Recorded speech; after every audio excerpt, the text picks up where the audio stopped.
नमस्कार किसान भाइयों। गेहूं की फसल 45, 50, 55 दिन की होने तक, तकरीबन 55 दिन की अवस्था की गेहूं की फसल होने तक खादें सभी कंप्लीट हो जानी चाहिए।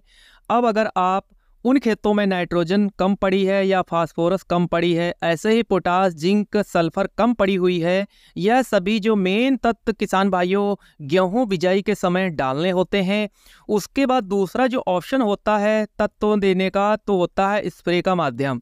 अगर आपकी फसल 40, 45 या 55 दिन की हो चुकी है और आपने अभी तक जो पोषक तत्व प्रोवाइड करवाने होते हैं अगर अभी तक नहीं डाले हैं, आपकी फसल फिर भी कमज़ोर बनी हुई है, कल्लों का विकास तेज़ी से नहीं हो रहा है, फुटाव, हरापन फसल में नहीं आ रहा है, तो यह वीडियो आप लोगों के लिए बहुत हेल्पफुल होने वाला है। आप लोग वीडियो को ज़रूर पूरा देखिएगा।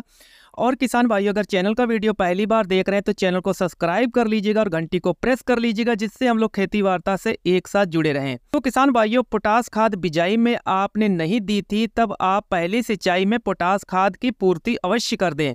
फसल में ऐसे ही सल्फर तत्व का बहुत बड़ा महत्व होता है किसान भाइयों। सल्फर बिजाई में नहीं दे सके थे, तब आप पहली सिंचाई पर सल्फर उपयोग कर सकते हैं। बेंटोनाइट जो आता है सल्फर 10 किलोग्राम डालना होता है।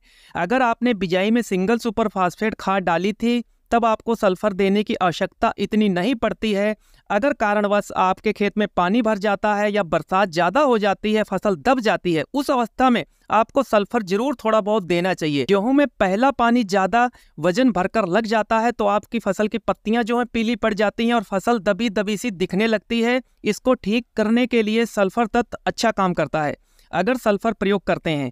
अब बात करते हैं यूरिया खाद की। किसान भाई काफ़ी कमेंट पूछ रहे थे गेहूं में यूरिया खाद कब तक डालनी चाहिए। तो यूरिया खाद की सभी किस्तें जो हैं 50, 55 या 60 दिन तक की फसल होने तक यूरिया आप लोगों को ख़त्म कर देनी चाहिए किसान भाइयों। अब आपकी मिट्टी पे भी डिपेंड करती है। अगर आपकी मिट्टी हल्की है, अगर रेतली है, तो आपकी यूरिया की हल्की हल्की किस्तें देते रहना चाहिए। अब ऐसे ही स्प्रे में जो तत्व वाली स्प्रे करते हैं फसल में, जिंक, मैग्नीज, मैग्नीशियम, चूने का पानी, ये लगभग किसान भाइयों 50 से 55 दिन तक खत्म कर देनी चाहिए। स्प्रे 2 से 3 जो किसान गेहूं की फसल में करते आ रहे हैं उनको बहुत अच्छा ही टॉप का रिस्पॉन्स मिल रहा है। जो किसान करते आ रहे हैं इन स्प्रेयों का बहुत ही शानदार रिजल्ट मिलते हैं। फसल का फुटाव, कल्ले व फसल का रंग ढंग दोनों गजब का मिलता है और पैदावार भी टॉप की मिलती है, खर्च भी कम आता है। खरपतवार खत्म करने के लिए हार्बिसाइड का स्प्रे करते हैं तो ध्यान रखना है किसान भाइयों, 40 से 45 दिन की हो जाने पर स्प्रे बिल्कुल नहीं करनी है किसान, नहीं तो नुकसान उठाना पड़ता है। आप लोगों को समय रहते हार्बिसाइडों का स्प्रे करना होता है। एक हमारे किसान साथी ने मुझे फ़ोन किया और बोला कि एक चैनल पर मैंने वीडियो देख रहा था तो उस चैनल वाले ने ऐसी जानकारी दी गेहूँ की फसल पर, तो मेरा दिमाग घूम गया कि ऐसे तो मैं ज़मीन के ठेका भी नहीं पैसा दे पाऊंगा।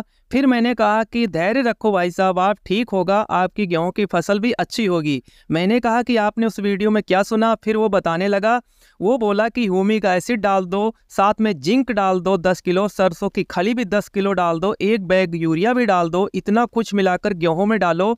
और फिर बोला सागरिका 10 किलो डालो और फिर 4 दिन के बाद NPK 19-19 प्लस सागरिका 250 ml का स्प्रे लगा दो। फारस सल्फेट भी 10 किलोग्राम किसान भाई गेहूं की फसल में डाल दें। तो किसान भाइयों, आप सबने सुना इस किसान की बात जो उस वीडियो में उस किसान ने सुनी थी। सूखे में डालकर फिर किसान सिंचाई कर दें तो किसान भाइयों कुछ नहीं मिलेगा। इतना खर्च करके भी तो किसान ठेका क्या दे पाएगा, उल्टा उस पर कर्ज लग जाएगा। किसान भाइयों, ऐसे लोगों को आप अच्छे से जवाब दीजिए वीडियो के माध्यम से, कमेंट के माध्यम से।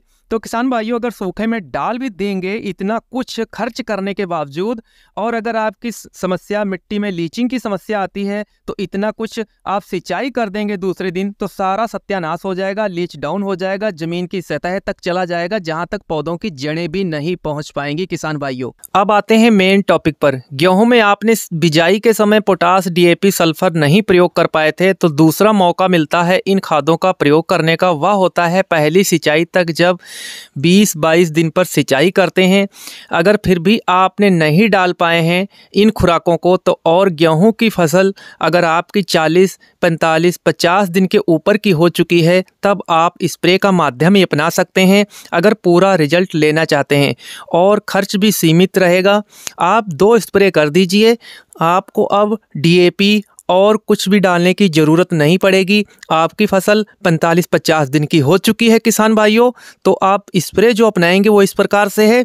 बाकी आपको कुछ भी प्रोडक्ट महंगे डालने की कोई आवश्यकता भी नहीं पड़ेगी किसान भाइयों। जिंक सल्फेट लेना है 700 ग्राम। अगर चिल्लेटेड जिंक लेंगे तो उसकी मात्रा रहेगी 100 ग्राम। दोनों जिंक में कोई एक जिंक लेना है। फारस सल्फेट लेना है 500 ग्राम और लेना है आप लोगों को मैग्नीज सल्फेट 500 ग्राम और मैग्नीशियम सल्फेट 1 किलोग्राम। यूरिया की मात्रा लेनी है 1.5 किलोग्राम से 2 किलोग्राम। पानी की मात्रा रहेगी किसान भाइयों 150 लीटर ताज़ा पानी लेना है। आप लोग गेहूं की फसल में ये स्प्रे करेंगे, पूरे पोषक तत्वों की कमी दूर होगी, पीलापन हटेगा, ग्रोथ स्टार्ट कर देगी, ग्रोथ अच्छी होगी, फुटाव अच्छा होगा किसान भाइयों।